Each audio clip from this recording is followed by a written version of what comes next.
Stanford Water Polo Speaker Series is something started 15 years ago, but it's an opportunity for all of our team, each of them to do a keynote speech. So much what we do in our program is operating as a leadership laboratory. It covers so much of what we believe in our program.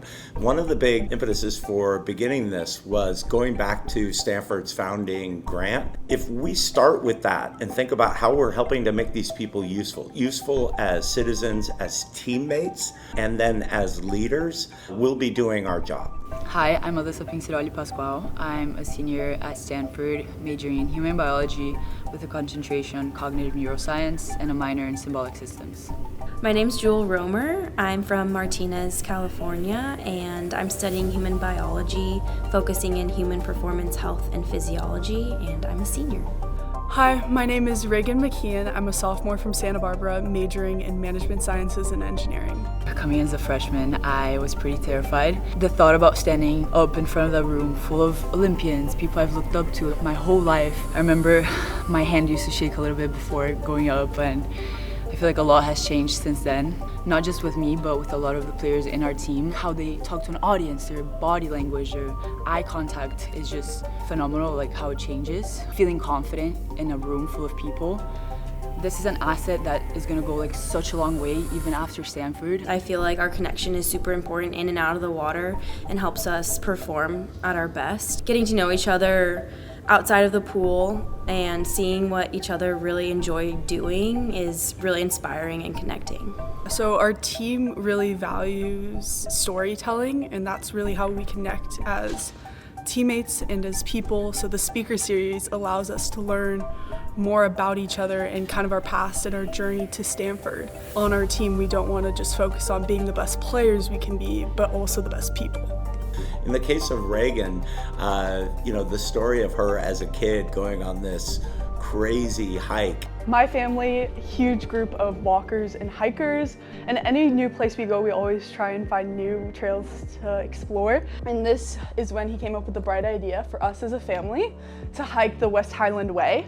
So it's a 96-mile hike. Generally, it takes 5 to 8 days depending on your pacing. We, of course, wanted to do it in 5. I was 11, so cut me some slack. I was 11. Hearing that we were doing this as a family was very daunting to me, but having the satisfaction of completing it just showed me that hard work and really putting like one foot in front of the other, you can accomplish great things. Revealing of her dedication, of her willingness to take on challenges, somebody who will fight her way through step by step adversity, and we know we can trust her. And you watch her in the pool, and she is a warrior, and she will not back down from anything. So that story really helps us to see the complete Reagan. Every challenge I faced on that hiking trail, the rain pouring down on me, the blisters in my shoes, I had to find a way to overcome it to get it to that next day. And I think that's the same in the pool. We have to find ways to overcome hurdles, to fix our mistakes together as a team. Alyssa, in her speech, really conveyed her presence, her calm poise, and the story of her getting her citizenship and having to confront all these questions. It seems like I'm back in that room in Miami where I got interviewed for my citizenship. What it was like moving from Brazil to the US at just 13 years old. When my parents first told me I was moving, they were like, okay, like we're going to the US, but don't worry, it's just gonna be 1 year. And I was like, perfect, like it'll be a little adventure, like I'll go there, but then I'll be right back home with my friends, family, swimming, because I was a big swimmer at the time, and back with everything that I'm used to and know. I was still in school, barely speaking English, and the only full sentence I had really mastered was, how is your class today? So every time I would go to the same group of girls, same group of friends, and I'd be like, hey, how's your class today? And it happened quite often, every day. And one time this little kid came up to me, looked me dead in the eye and was like, is that the only thing you know how to say? And honestly, yeah, it was. But he didn't have to call me out like that. When people ask me this question, where are you from? It's not the easiest thing to answer for me. Constantly living in the state where I'm too Brazilian to be fully American and too American to be fully Brazilian. Change is hard at first, messy in the middle, and beautiful in the end. That quote really symbolized my transition to coming into living in the United States and moving to Miami at such a young age.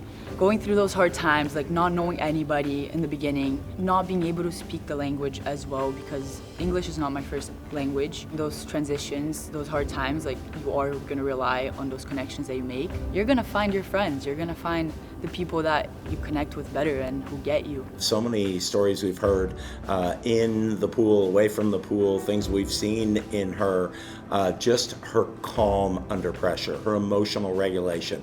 And I think as a coach, and I know all these guys as her teammates, know that when things get real, Alyssa will be calm and will be able to execute. Water polo is the physically most grueling sport in the world. It's also got the worst angle, the worst vantage point as an athlete. Everyone in the venue has a better view of your game than you do yourself.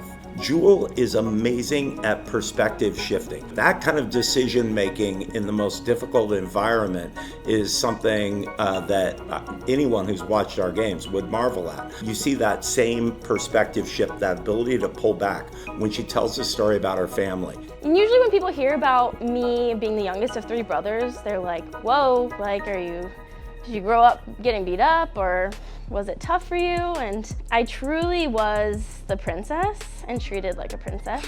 I got to grow up watching my brothers play basketball in high school. This is his senior night. I was their cheerleader, had a full outfit on and everything.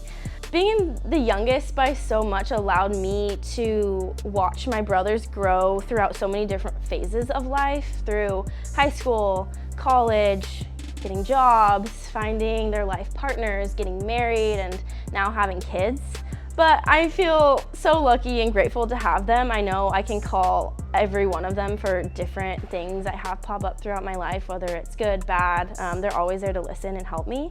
And now I am 14 years older than my first nephew, Sergio. From being my brother's little sister, watching them on the basketball court, cheering them on, to being the auntie of their sons and daughters who now get to support me on the pool deck and cheer me on while I play. It's just the power of showing up for each other, sharing knowledge learned along the way, and then lastly, just putting love above all else, no matter what it is. Like, love comes first, family comes first. They're like my biggest supporters, and I'm so grateful for them. This speaker series is a great way to get to know each other on another level, and I talked about being the youngest by a lot. Now I feel like our relationship has evolved. We start to see things eye to eye and talk about like deeper conversations in regards to life. This is very similar to coming in as a freshman, being very new, and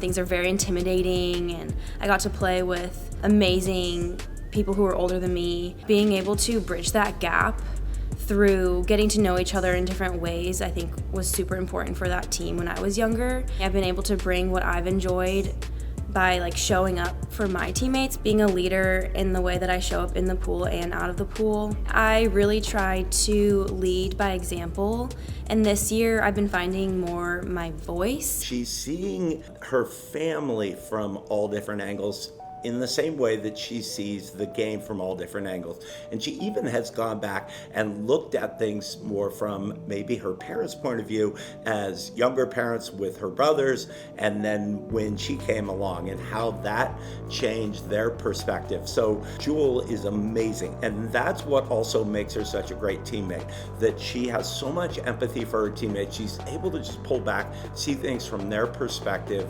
see things from our perspective as a coach, which has made her one of the best leaders I've ever been. Having a speaker series for our student athletes is part of preparing them to be great leaders. I mean, leaders need to be able to get up in front of their teams and provide purpose, direction, and motivation toward a goal. But to develop agency, to develop autonomy, requires that we have our teams be self-organizing, that they become self-sufficient. And then certainly during the course of a season, a good team needs to develop more and more self-reliance. Also, connects what they're doing here with what they're doing academically. And that's really what being a coach is all about, is curating epiphanies for our athletes. In the speaker series, when they give their keynotes, they have that opportunity to see this as a classroom, as a learning opportunity. It's the idea that everywhere you go on campus is part of the learning experience.